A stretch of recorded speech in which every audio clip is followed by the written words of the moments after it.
It's Sharona again. You're watching Trans Family Voices. I mentioned that I was a week late with my fears around transition, so I'm doing a two-in-one video today. So this video is what keeps our relationship strong. You know, this doesn't have anything to do with Sarah being trans. It's the same mechanics as always. Being committed, being willing to stick it out, and communicating. We've been together, it'll be 18 years in August. It just seems like we've always been together. And we we don't, I mean, I can't imagine a life outside of Sayre. Like, I can't imagine myself like dating someone or being with someone else. Like, we're each other's. That's who I'm willing to give myself to in terms of a life partnership. Not that there isn't any discussion around like thinking someone's cute or wanting to kiss somebody or nothing like that. Just the idea of being in relationship with another person. I can't imagine it being anyone but Sarah. So I think moving through the world with that perspective keeps us together.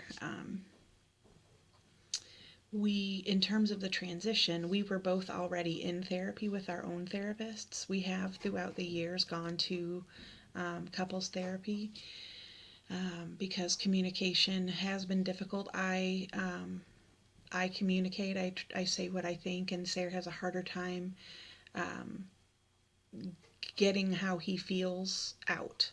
So the difference in communication drives us both crazy, I think. I didn't communicate as well as I could have around transition, though. I was focused on supporting him and being a cheerleader, and I wasn't even all that honest with myself about the struggles that I was having, and so I hadn't really talked to him a whole bunch about it. And um, when those things happen, things come out sideways. And so there was a time a little over 2 years ago that things did start coming out sideways for me. But we worked through it and worked it out. And now I can be more honest. The advice I would give to folks going through a similar situation is when you're struggling with some things around transition, tell your partner. If you can't tell your partner because you think it might hurt their feelings, then tell someone. Find support and tell someone because it felt really I felt like I was betraying him by having those feelings. I kept having guilty feelings about like um, maybe yeah, I don't want to go into it. I try to be really careful on these videos around sharing my experience and not sharing too much of Sayre's personal business because those are his stories to tell. But the point is, I was struggling with some things, particularly around my identity. And I wasn't telling him because I felt betrayed, and I felt like he would feel betrayed. And I felt like I wasn't being a good partner and fully supporting him if I was worrying about this stuff. Um, but that's not true. You are a partner, and your feelings are just as valid as theirs, and you need to talk about that stuff. Um, Another thing that keeps us together is we have 3 kiddos, and neither of us would be willing to live a day without being primary parent to our kids. So, like, a custody arrangement is not anything that would ever, we're a family, we're together. So, um, if the day would ever come where, for whatever reason, Sarah and I made a decision that we couldn't be together anymore, I don't know what that might look like in terms of kiddos because we're both committed parents and we both need to be in their daily lives. So, um, again, I think that that's just a situation where, well, that can't happen. So we're going to have to stick in and work this thing out. The other thing, I guess, and I've said this before, is that there are down times. Like, there are times where we don't feel like all of our needs are being met or that we're, like, I'm just not feeling happy or whatever.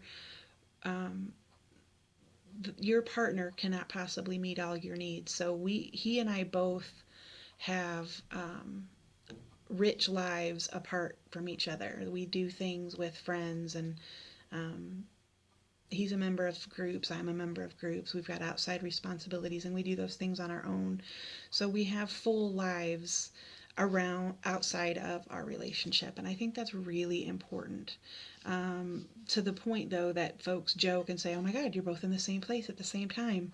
And another piece of that is that we have a little one. Our youngest is 6, and we need a babysitter for her. So sometimes um, it's easier for one of us to just stay home than hire a sitter and that sort of thing. We try to do the date night thing, and honestly, it's funny because we'll go out to dinner and then we'll end up talking about the kids, and then we're at home watching a movie and in bed by 10 o'clock, and we're like, now why did we pay a sitter for this?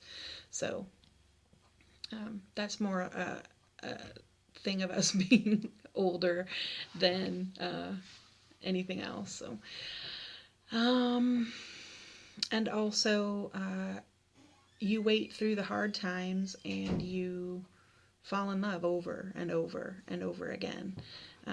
Over the period of 18 years, it's happened several times, and it's so dreamy when it happens. Not that you fall out of love, but all of a sudden, you just start really looking at your partner, and it just becomes really clear what you love about them and appreciate about them and how they enrich your lives. And I know this is sappy, but it happens over and over. And the benefit of a long-term relationship is that gets to happen over and over and with the same person. So each time it's a deeper level of love and commitment. And I know it's sappy. I'm sorry. I do love him. I love him. All right. Until next week.